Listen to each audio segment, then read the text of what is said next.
উপরে ফিটফাট আর ভেতরে সদরঘাট, এই কথাটি বুঝতে হলে আপনাদের ভিডিওটি পুরোটা না টেনে দেখতে হবে। আসসালামু আলাইকুম। আসলে আমাদের সমাজে কিছু কিছু মানুষ আছে যারা উপর দিয়ে খুবই ফিটফাট আর ভেতরে একদমই সদরঘাট, অর্থাৎ তারা উপর থেকে দেখতে যতটা সুশীল ও ভদ্র মানুষ, ভালো মানুষ, ভেতরে তারা একদমই তেমন নয়।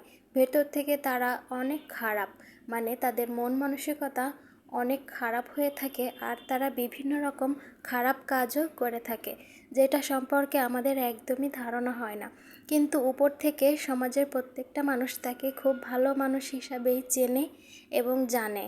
আপনারা ভিডিওতে দেখতে পাচ্ছেন আমরা একটা ফল পাড়ছি। এইখানে আমি ভিডিও করতেছিলাম আর আমার ছোট বোন জামরুল পাড়তেছিল। আমাদের এলাকায় এটা জামরুল হিসাবেই পরিচিত। জামরুল, আমরা এটাকে জামরুল বলে চিনে থাকি। এক এক এলাকায় এক এক ধরনের নাম থাকতে পারে। তো দেখেন, এই জামরুলগুলো দেখতে কিন্তু অনেক সুন্দর, আর আমার আব্বু অনেক শখ করে এই প্রজাতির জামরুল গাছ লাগিয়েছিল। আমাদের বাড়িতে এই জামরুল গাছ 2টা আছে এবং আমাদের এই জামরুল গাছ দেখে আশেপাশে অনেকেই এই গাছ লাগিয়েছে আমাদের থেকে নিয়ে। এইখানে কিন্তু একটা ইন্টারেস্টিং বিষয় ছিল।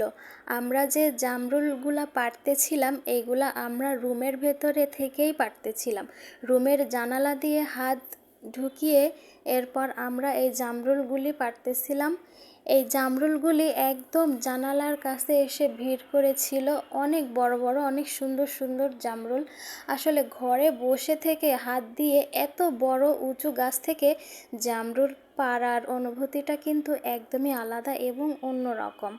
তো দেখেন, আমাদের বাড়ি যেহেতু 2তলা, সেহেতু এই জামরুল গাছের একটি ডাল আমাদের যে উপরে রুম আছে ওই রুমের জানালার কাছে নুয়ে পড়েছিল, যেখান থেকে আমরা খুব সহজেই জামরুল ছিঁড়তে পারতেছিলাম।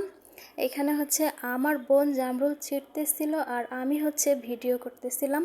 তো আমাদের জামরুল কিন্তু অনেকগুলা সেরা হয়ে গিয়েছে, তো আর বেশি একটা ছিঁড়বো না। তো এই জামরুলগুলো যে আপনারা দেখতে পারতেছেন, এই জামরুলগুলি সচরাচর সব জায়গায় দেখা যায় না। এটা দেখতে কিছুটা আপেলের মতো। তো আপনারা এই জামরুল কে কে খেয়েছেন কমেন্ট করে জানাবেন। আমরা এতগুলি জামরুল অলরেডি ছিঁড়ে ফেলেছি। এখন আমরা এইগুলি নিয়ে ছাদে যাব। তো ছাদে গিয়ে আপনাদের আরও অনেক বেশি একটা ইন্টারেস্টিং বিষয় দেখাবো, যেটা দেখলে আপনারা একটু অবাক হইতে পারেন। তো অবাক হলেও এটা সত্য, আর বাস্তবতাকে মেনে নিতেই হয়, এইটা না মেনে উপায় নাই।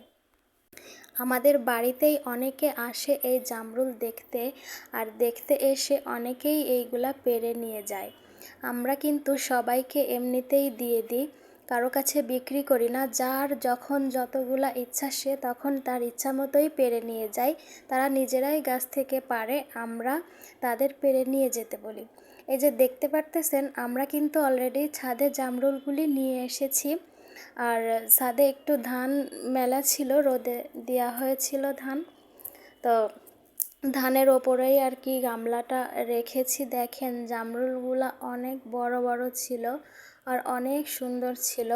উপর থেকে দেখে এর ভেতরটা কিন্তু একদমই যাচাই করা সম্ভব নয়, আর কেউ বুঝতে পারবে না যে এত সুন্দর জামরুলের ভেতরটা আসলে খারাপ হইতে পারে। এটা কেউ কখনোই কল্পনা করবে না আর ভাবতেও পারবে না। আর যদি খারাপ কিছু দেখে এর ভেতরে, তাহলে ওইটা মানতেও তার খুবই কষ্ট হবে। এই যে দেখেন, আমার বোন অলরেডি আপনাদের দেখিয়ে ফেলেছে এই জামরুলগুলা দেখতে এতটা সুন্দর, ভেতরে ঠিক ততটাই খারাপ। অর্থাৎ এই জামরুলগুলি কিন্তু কিছুই অবশিষ্ট নাই, ভিতরে সব পোকাতে খেয়ে ফেলেছে। কিছু কিছু মানুষ আছে এরকম, জামরুলের মতো উপর থেকে দেখতে খুবই সুন্দর, কিন্তু ভেতরে তার কিছুই অবশিষ্ট থাকে না, ঠিক এরকম পচা থাকে, যেটা খাওয়ার উপযোগী নয়। এটি খাইলেও পেটে সমস্যা হতে পারে। এই জামরুলগুলি যেহেতু পোকা হয়েছিল সেহেতু আমরা খেতে পারি নাই। আর এত বড় বড় জামরুল এত সুন্দর কষ্ট করে পারছিলাম আমরা, কিন্তু খেতে পারি নাই, ফেলে দিতে খুবই কষ্ট হয়েছিল। কিন্তু খাওয়া তো আর যাবে না, কারণ এটি খাওয়ার উপযোগী নেই এখন আর। তবে এইগুলা ছোট থাকতে কিন্তু খাওয়া যায়, তখন পোকা হয়ে পারে না। আর এগুলা খেতে কিন্তু অনেক ভালো। যে কোনো মানুষের সম্পর্কে আগে আপনি যাচাই বাছাই করে নেবেন, এরপরেই তার সাথে চলা বা মেশার সিদ্ধান্ত নেবেন।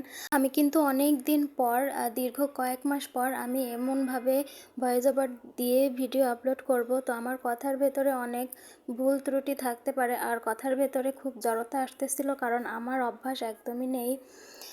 তো আপনারা আমার কথার ভেতর ভুল হয়ে থাকলে ক্ষমা সুন্দর দৃষ্টিতে দেখবেন।